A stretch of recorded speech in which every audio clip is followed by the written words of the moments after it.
మీరు కడుతున్నారు కదా 4th సిటీయో 420 సిటీయో, అందులో కట్టండి, అందులో ఐటీ పార్కులు కట్టండి, అందులో మీరు చెప్పినవి అన్నీ చేయండి, స్కిల్స్ సిటీలు ఇంకేదో కడతా అన్నారు అవన్నీ కట్టండి, మేము వద్దంటలేదు కదా. మేము 14,000 ఎకరాలు వడ్డిచ్చిన విస్తారలాగా మీ చేతిలో పెట్టినాం, మంచిగా చేయండి, అందులో మేము వద్దంటలేదు. We're welcoming economic activity and progress, but at what cost? మొత్తం హైదరాబాద్ యాజిటేట్ చేస్తుంటే, ఆ పిల్లలు హైదరాబాద్ కాని వాళ్ళు కూడా యాజిటేట్ చేస్తుంటే, వాళ్ళ ఆందోళనలన్నీ వదిలేసి 400 ఎకరాలు ఒక రియల్ ఎస్టేట్ బ్రోకర్ లాగా ముఖ్యమంత్రి పనిచేస్తుంటే, definitely as a principal opposition KCR garu మా పార్టీలో చర్చించి ఈ నిర్ణయం తీసుకున్నారు. We're committed to it. ఈ 400 ఎకరాలని కాపాడే బాధ్యత మాది. హైదరాబాద్ ప్రజలకు ఇది మా వాగ్దానం.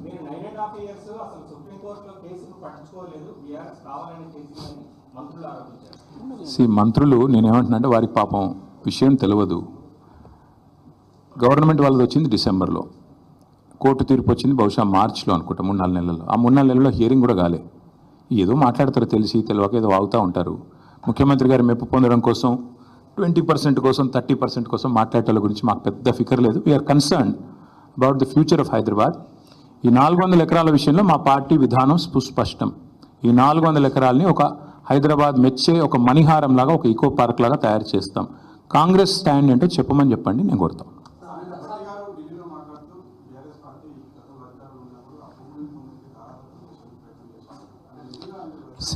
అధికారంలో వాళ్ళు ఉన్నారు, వాళ్ళు ఎవరికి దారాదత్తం చేశాం? ఇది గాలి మాటలు మాట్లాడి గాలి మోటార్లో తిరిగి ఇట్లా పోతారు ఇల్లు. ఎప్పుడో ఏమన్నా అంటే ఎన్ని రోజులు మాట్లాడతారు గాలి మాటలు? ప్రభుత్వంలో ఉన్నారు, బాధ్యతగా పనిచేయండి, వాళ్ళు దగ్గర పెట్టుకొని పనిచేయండి. ఎందుకు ఎన్ని రోజులు గాలి మాటలతో టైంపాస్ చేస్తారు?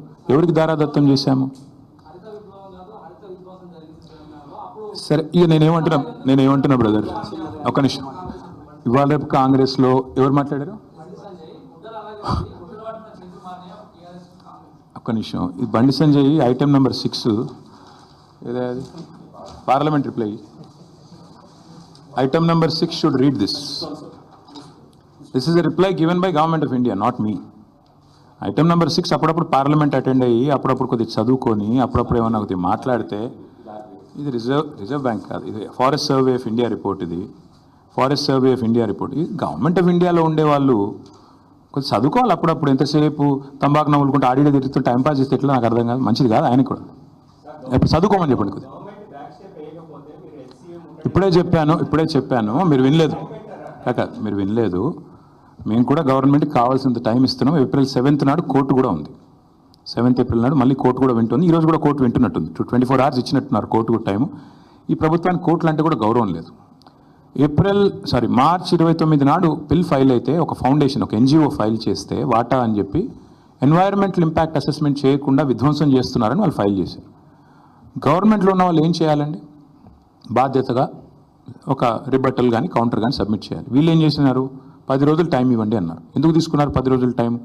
ఆ 10 రోజుల్లో ఉన్నదంతా అక్కడ నాశనం చేసి అక్కడ ఏమీ లేదు అని కౌంటర్ ఫైల్ చేయడానికి ముఖ్యమంత్రి గారు అర్ధరాత్రి అపరాత్రం లేకుండా లైట్లు పెట్టి చీకట్లో ఇవాళ అక్కడ ఉండే జింకలను, పక్షులను, అక్కడ ఉండే చెట్లను కొట్టి పారేసి మొత్తం నాశనం చేస్తున్నాడు అక్కడ.